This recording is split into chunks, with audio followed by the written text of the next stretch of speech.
Hello friends, welcome to Daily Sourdough. Several of you have asked for a sourdough sandwich bread, which is great. Thank you for that request because sourdough sandwich bread is really important to have around. It's such a versatile bread. It makes delicious French toast and sandwiches and toast. So let's get started by adding 1 cup of scalded milk. So I scalded this earlier and now it's beginning to cool. And scalding milk just means that you heat it until there's a little film on the top. Then add 2 tablespoons of softened butter into your warm milk so that it melts. And while your butter is melting, add 3 tablespoons of sugar, and you could use honey as well. That just offsets any sour that you might have in your starter. Also feeds the bacteria, but sandwich bread is generally not as sour as your artisan boule might be. You can omit the sugar or the honey if you want to though. If you really want that sour taste, just omit that sugar or the honey. When the butter is melted and the sugar is dissolved, add roughly 3/4 cup of very active sourdough starter.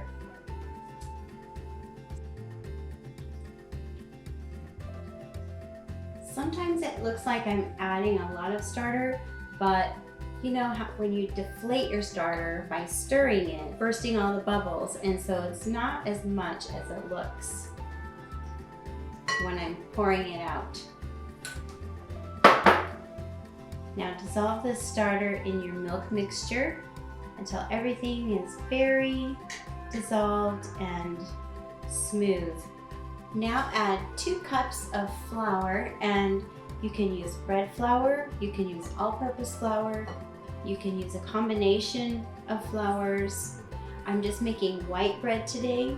You can use a half whole wheat flour, half white flour. It's a very versatile recipe. And when you have a shaggy ball of dough, add your 1/3 cup of flour and 1 real hefty teaspoon of salt, so that it's almost a teaspoon and a half. Now, using your hands, squeeze the dough so that that salt and flour is well incorporated. And once again, using your hand is important because the warmth of your hand stimulates the growth of the bacteria and the yeast. It also allows you to determine whether you need a little more moisture, a little more flour. But generally speaking, if you want a really nice crumb in your bread that's soft and it rises really well, don't add extra flour. That will just make your dough really dense. Sometimes it will fall because the bacteria just can't keep up with the amount of flour used. It will make it heavy. So always err on the side of moisture. You want your dough to be a little bit sticky when you're done with it. And so if my dough seems too dry, then I'll wet my hand and I'll knead it with a wet hand and a wet counter. Once all your flour is incorporated, take your dough out and place it on a moist countertop. Just have a little bowl handy. And then with a wet hand, knead your dough for 3 to 5 minutes. This is when you'll want a bench scraper because your dough will stick to the counter and that helps keep it all combined. But just continue to knead your dough until you have a nice soft dough. And you know, when you're making a traditional sourdough loaf, you do these gentle stretch and folds. But when you're making sandwich bread, you want a tighter crumb. And so you're going to knead your bread so that the gluten becomes very well developed and tightens up that crumb. The butter and the milk will keep the crumb soft,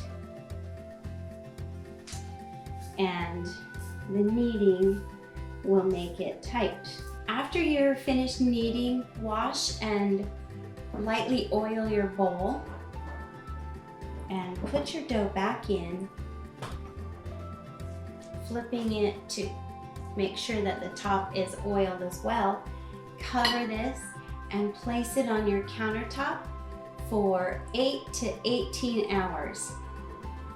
If you want your dough to really sour though, put it in the refrigerator to ferment and go longer, like 18 hours.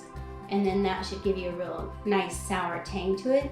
But if you want a lighter tasting loaf, then allow it to ferment less time and on your countertop. After you've fermented your dough for the desired length of time, take it out of the bowl and place it on a clean counter.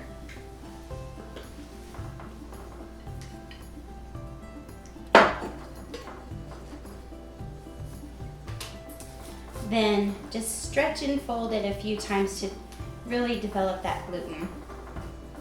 It's still very soft, pliable dough, and we're just going to stiffen it up a little bit.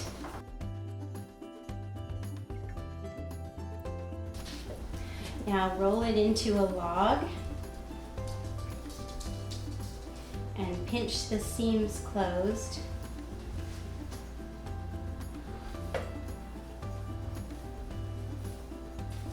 And butter and flour your bread pan.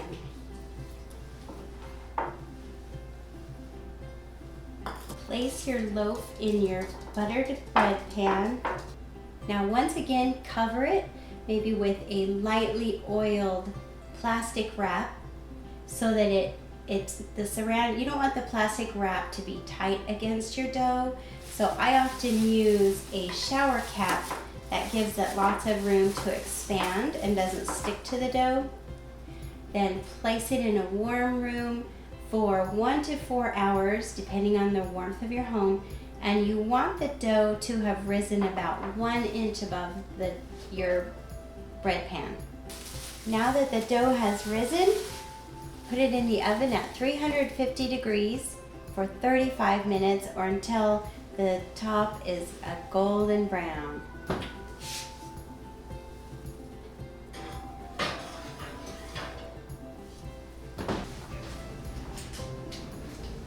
After taking your loaf of bread out of the oven, immediately brush the top with butter because this will soften the crust.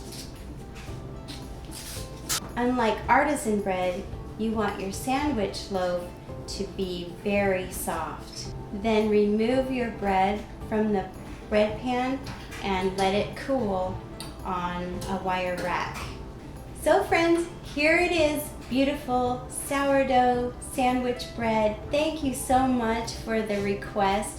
I love it when you ask for certain recipes. Then it lets me know what you're thinking and gives me great ideas. This is one of my favorite loaves to make. It's so versatile. So give it a try. It will turn out great for you as well. And be sure to stay tuned to Daily Sourdough because I have more recipes coming up.